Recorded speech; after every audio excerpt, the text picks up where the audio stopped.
Sorotan lain, sidang gugatan citizen lawsuit ijazah Jokowi digelar di Pengadilan Negeri Surakarta, Jawa Tengah dengan agenda pembuktian. Kuasa hukum Jokowi tengah memikirkan opsi pinjam barang bukti apabila di persidangan diminta menunjukkan ijazah asli Jokowi. Tak seperti biasa, persidangan gugatan citizen lawsuit dipenuhi pengunjung. Melalui kuasa hukumnya, pihak penggugat meminta pengadilan agar dilakukan pencocokan ijazah, sementara pihak Jokowi mempertimbangkan untuk meminjam ijazah dari Polda Metro Jaya. Saudara saksi tadi sudah menerangkan mengenai adanya ijazah yang pernah dimuat di sosial media, dimuat oleh Dian Sandi, betul begitu ya kesaksian saudara ya? Iya betul, betul Pak ya. Apa yang saudara lihat berbeda dengan yang dipunyai oleh ijazah kakaknya saudara ini? Apa? Tadi sudah melihat antara lain hologram ya, apalagi perbedaan yang saudara lihat pada ijazah yang kami jadikan di sini bukti P1 itu ya, yang kemudian dimuat di media sosial. Apa yang saudara saksi lihat berbeda dengan ijazah yang dipunyai oleh kakaknya saksi? P1-nya ini ya Pak? P1-nya bukan ini. Saya nggak tahu P1-nya. P1-nya itu Bapak tunjukkan ada P1. P1. Tunjukkan. Biar jelas. Bapak nggak ngerti ya. P1 yang mana kan? Silakan. Baik, saudara saksi. Saudara saksi tadi bersaksi bahwa kakak saudara itu hidup dalam satu rumah dengan saudara saksi ya. Ketika tergugat satu itu menjadi wali kota, ya, apakah kakaknya saudara saksi pernah bercerita pada saudara itu alumni saya loh, pernah mengatakan begitu nggak? Tergugatnya jadi wali kota kapan ya Pak? Karena 2005 ya? Ya. Karena kakak saya ini kan meninggal 2014 ya, jadi wali kota. Saya tidak pernah mendengar bahwa beliau menyampaikan, almarhum menyampaikan bahwa wali kota Solo waktu itu Pak Jokowi adalah alumni UGM. Oh, tidak pernah. Pernah mendengar nggak saudara? Saudara saksi pernah mendengar nggak bahwa kakaknya saudara itu mengajarkan alumni dengan fakultasnya gitu? Pernah mendengar begitu nggak? Datang ke acara alumni pernah? Saya tidak pernah mendengar. Saya tidak pernah mendengar. Saudara pernah mendengar atau tidak tergugat satu itu pernah menjadi gubernur DKI? Saya? Ya pernah. Tahu nggak? Saya tahu. Saya tahu. Pada waktu itu kakak saudara masih hidup nggak ketika? Itu tahun berapa Pak jadi gubernur? 2012. Kakak saya kan 2014 ya. Ya, beliau meninggal 2014. Tergugat satu jadi gubernur 2012. Tidak pernah menyampaikan bahwa itu Pak Jokowi adalah alumni UGM. Oh, tidak pernah menyampaikan begitu. Beliau tidak pernah menyampaikan. Oke, baik. Dan itu sukses. Majelis yang kurang benar, tidak benar diganti. Satu, kemenangan rakyat. Amin. Kemenangan rakyat kedua adalah bahwa Jokowi terpaksa harus nanda tangan. Itu kemenangan rakyat, memaksa Jokowi. Itu tanda tangan basah ya. Yang ketiga, kemenangan rakyat di depan kita akan terbukti ijazahnya palsu. Saya alumnus UGM ya. Dari putusan-putusan KIP ini ada beberapa makna penting yang menurut saya. Yang pertama adalah UGM, Universitas alma mater saya yang saya banggakan, sudah divonis memang bersalah bahwa dia selama ini melaksanakan azas yang tertutup. Sebenarnya kalau UGM memaknai demokrasi itu apa sih? Keterbukaan. Tidak perlu kita berdebat di sini karena Undang-Undang Keterbukaan Informasi Publik sudah jelas bahwa ijazah yang menyangkut pejabat publik itu harus terbuka untuk umum. Dan ini sudah ditegaskan oleh Majelis Hakim bahwa terkait ijazah Joko Widodo itu terbuka untuk umum. Lalu yang kedua, dengan dikeluarkannya putusan mulai dari beberapa putusan itu sampai putusan hari ini, seorang Joko Widodo yang mengatakan dirinya lulusan UGM, dia langsung terbuka aja untuk publik, dia tunjukkan karena memang sudah diperintahkan. Selama ini dia mengatakan itu rahasia pribadi apa segala macam. Joko Widodo sendiri sebenarnya harus tunjukkan, dia minta kepada Polda, Pak, ini lembaga KIP sudah mengatakan bahwa memang ini terbuka untuk publik, tidak usah dilanjutkan Pak, mana ijazahnya? Saya tunjukkan ya. Dengan tidak ditunjukkan sampai hari ini ya, dan ada pengecualian pada dalam putusan KIP bahwa itu ada di bawah penguasaan Polda Metro karena itu diproses hukum, itu kami menduga keras bahwa memang ijazah Joko Widodo itu palsu. pada proses pemeriksaan kami menghadirkan saksi seperti Mas Roy Suryo dan Bu Dr. Tifa, dia tidak hanya datang sekali, ketika lawan membuktikan ijazah, saya minta mereka boleh lagi hadir.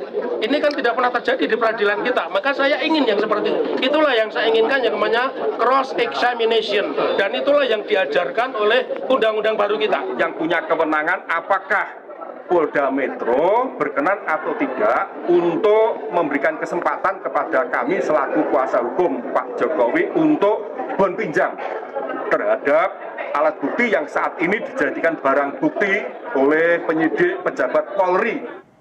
Yang saya maknai dari putusan-putusan KIP ini adalah sebenarnya dengan dikeluarkannya putusan mulai dari beberapa putusan itu sampai putusan hari ini, seorang Joko Widodo yang mengatakan dirinya lulusan UGM, dia langsung terbuka aja untuk publik, dia tunjukkan karena memang sudah diperintahkan. Selama ini dia mengatakan itu rahasia pribadi apa segala macam. Joko Widodo sendiri sebenarnya harus tunjukkan, dia minta kepada Polda, Pak, ini lembaga KIP sudah mengatakan bahwa memang ini terbuka untuk publik, tidak usah dilanjutkan Pak, mana ijazahnya, saya tunjukkan ya. Dengan tidak ditunjukkan sampai hari ini ya, dan ada pengecualian tadi dalam putusan KIP bahwa itu ada di bawah penguasaan Polda Metro karena itu diproses hukum, itu kami menduga keras bahwa memang ijazah Joko Widodo itu palsu. Ya. Ijazah dia tidak punya ijazah asli. Kami menduga keras. Nah, kalau punya ijazah asli, karena selama ini dia berlindung bahwa itu adalah dokumen pribadi yang tidak boleh diketahui oleh publik. Dengan adanya putusan ini dia langsung keluarkan. Saya tunjukkan ke publik. Ijazah dia, ijazah gaib lah itu. Ijazah itu gaib, nggak ada kira-kira nggak ada, sama gaibnya dengan ijazah bapaknya. Bapaknya bohong tentang ijazah, anaknya juga mau bohong tentang ijazah. Bung, ini kalau dituntut itu berapa triliun itu oleh Pak Palal itu. Pak Palal itu menuntut sekian triliun, dan duit itu bukan untuk Pak Palal. Duit itu harus dimasukkan kembali ke negara. Ke negara itu artinya itu duitnya rakyat. Wah, itu keren, Bung. Dituntut. Dan kalau itu akan terbukti, insya Allah dia terbukti, ya diseretlah dia. Diseretlah keluar dari kantornya. Apa maksudnya? Yaitu kata lengser. Lengser, Bung. Dilengserkan, bukan lengser karena sudah sampai waktunya, tapi dilengserkan, dibikin lengser, dibikin tidak relevan sama sekali, karena sekarang pun dia sudah tidak relevan. Ngaku-ngaku ini, Bung, ngaku-ngaku sekolah di Santo Yusuf, itu sekolah elit yang tidak mungkin. Dia main di halaman sekolah itu pun mungkin diusir sama murid-murid di situ. Siapa kau? Siapa kau? Kok kau ada di sini? Ini sekolahan gue. Lo nggak boleh ikut-ikut sini. Lo main di halaman, Bung. Mungkin digusur lah sama orang-orang. Mana bisa ngaku-ngaku kayak begitu. Jadi dia udah bohong tentang itu, dan bohong tentang begitu banyak hal yang lain. Bohongnya bohong, Bung. Bung, jangan keliru. Saya ingin mengingatkan lagi kepada ada mak-mak yang tidak sudi omongan sama si Samsul. Ada mak-mak, gah, malas, gah. Wah, kayak gitu. Waduh, Bung, wakil presiden Republik dibegitukan oleh warga negara, oleh mak-mak, Bung. Ada sebuah pernyataan dari seorang politisi Partai Golkar yang bilang bahwa isu ijazah Gibran ini sulit untuk diselamatkan dan saatnya lempar handuk. Posisi Gibran ini sudah kepepet banget, ya nggak sih? Dan yang paling tidak disangka oleh Gibran adalah ketika seorang menteri, anak buah Presiden Prabowo, ternyata malah membantu sepak terjang Roy Suryo dan kawan-kawan. Hal ini diungkap oleh Roy Suryo dalam konferensi pers setelah pertemuannya di kantor Kementerian Pendidikan Dasar dan Menengah Kemendikdasmen. Jadi Roy Suryo ini menghubungi langsung Menteri Mendikdasmen Abdul Mukti lewat WA, yang kemudian direspons oleh Pak Menteri dengan menginstruksikan jajarannya untuk membantu penyediaan data buat Roy Suryo dan kawan-kawan. Sehingga pada hari itu, Roy Suryo bisa langsung bertemu dengan pejabat terkait dan bahkan mendapatkan berbagai data baru. Seperti adanya fotokopi rapor Gibran dari Orchid Park Secondary School kelas 10 dan 11 yang menurut Roy Suryo berbeda tahunnya dengan riwayat pendidikan Gibran yang resmi. Kemudian terkait surat penyetaraan pendidikan SMA Gibran, Roy Suryo menyebutnya sebagai keajaiban dunia ke-9. Antara lain karena bentuk suratnya yang hanya merupakan surat keterangan, bukan surat keputusan.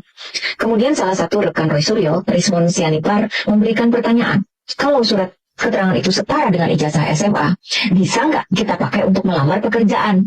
Yang dijawab tidak oleh para hadirin di sana. Pihak Roy Suryo mendesak Kemendikdasmen untuk membuktikan adanya kajian akademis sebagai dasar diterbitkannya surat keterangan penyetaraan pendidikan SMA Gibran. Jika memang tidak bisa memberikan bukti, ya ditarik atau dicabut saja surat itu oleh pihak kementerian. Jika surat itu ditarik, maka proses pemakzulan Gibran menjadi sangat gampang, katanya. Atau Gibran mengundur. Logika masyarakat, kembali lagi dengan saya. Kali ini saya membahas isu yang sedang panas-panasnya dan isu yang buat kita geleng-geleng kepala. Sama beberapa video yang sebelumnya, kali ini saya masih membahas hal yang sama mengenai isu ijazah Pak Jokowi yang tak pernah kunjung selesai. Sebenarnya sesulit apa sih menunjukkan ijazah kalau memang itu asli dan benar? Kenapa harus berbelit-belit sampai ke ranah hukum? Mari kita pakai logika sehat kita kawan-kawan untuk mengulas fakta-fakta sesuai dengan yang ada di dalam video dalam sidang gugatan kali ini. Teman-teman, ada hal yang menarik di persidangan gugatan Citizen Lawsuit soal ijazah Pak Jokowi di Pengadilan Negeri Surakarta. Yang bikin saya soroti adalah bagaimana pihak penggugat meminta pencocokan ijazah secara langsung, sementara pihak tergugat malah mempertimbangkan untuk meminjam barang bukti dari Polda Metro Jaya. Logikanya, kalau memang dokumen itu punya kita dan asli, kenapa harus serumit itu untuk prosesnya? Di persidangan, bahkan saksi juga buka suara soal perbedaan-perbedaan fisik pada ijazah yang pernah beredar di media sosial, mulai dari masalah hologram sampai kesaksian orang-orang terdekat yang tak pernah mendengar bahwa sosok tersebut adalah alumni universitas ternama di masa lalu. Ini bukan soal menuduh, tapi ini soal transparansi. Kenapa seorang pejabat publik yang harusnya memberi teladan keterbukaan malah terkesan menutup-nutupi dokumen pribadinya? Padahal Undang-Undang Keterbukaan Informasi Publik sudah sangat jelas, ijazah pejabat publik itu harus terbuka untuk umum. Bahkan belum selesai soal Pak Jokowi, isu ijazah Gibran Raka Buming Raka juga ikut mencuat ke permukaan. Banyak kejanggalan dari jenjang SMP sampai S2. Yang lebih menarik lagi, ada pengakuan atau cuplikan video masa lalu yang beredar, di mana Gibran sendiri bercerita tentang kehidupannya dulu sebelum dia menjadi penjabat. Sobat logika masyarakat, kalau kita lihat rekam jejak yang diungkap di publik, ada keraguan besar di sana. Ketika surat penyetaraan pendidikan saja dianggap banyak pihak sebagai keajaiban dunia karena bentuknya yang hanya surat keterangan, bukan keputusan. Bukankah wajar jika masyarakat Indonesia mempertanyakan kredibilitasnya? Logikanya simpel.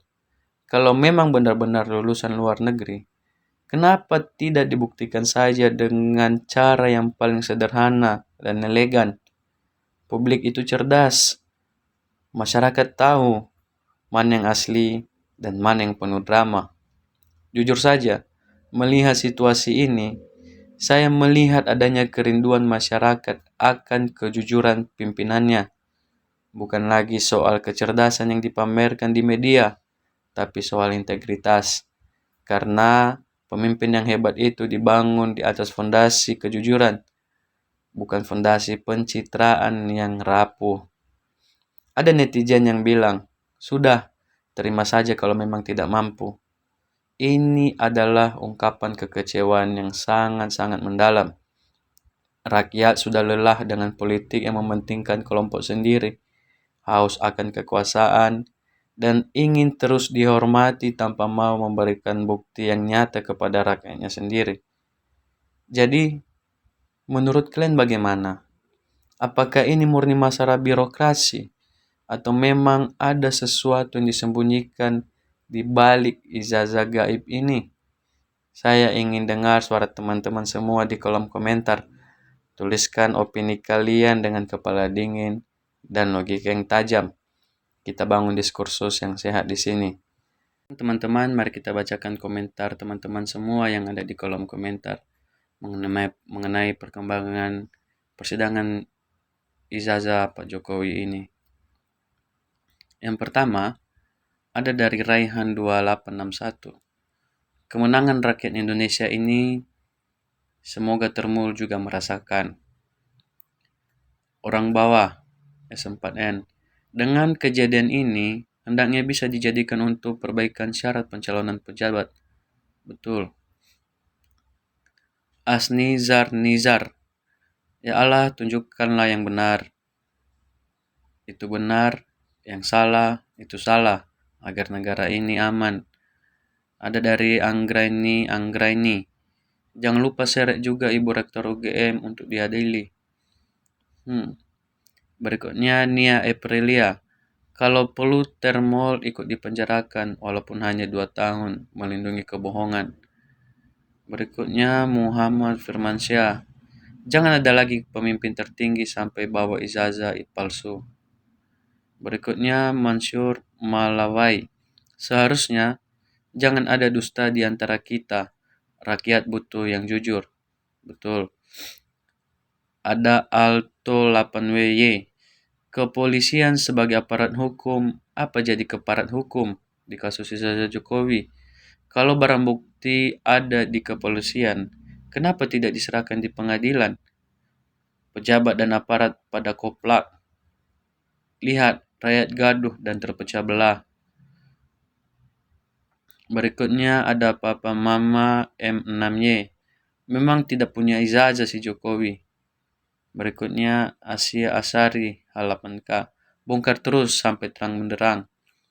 Berikutnya ada Nurdin 1809. Kepolisian Kapolda, Bareskrim, Termul, pengacara semua berak-berak mencret gak malu.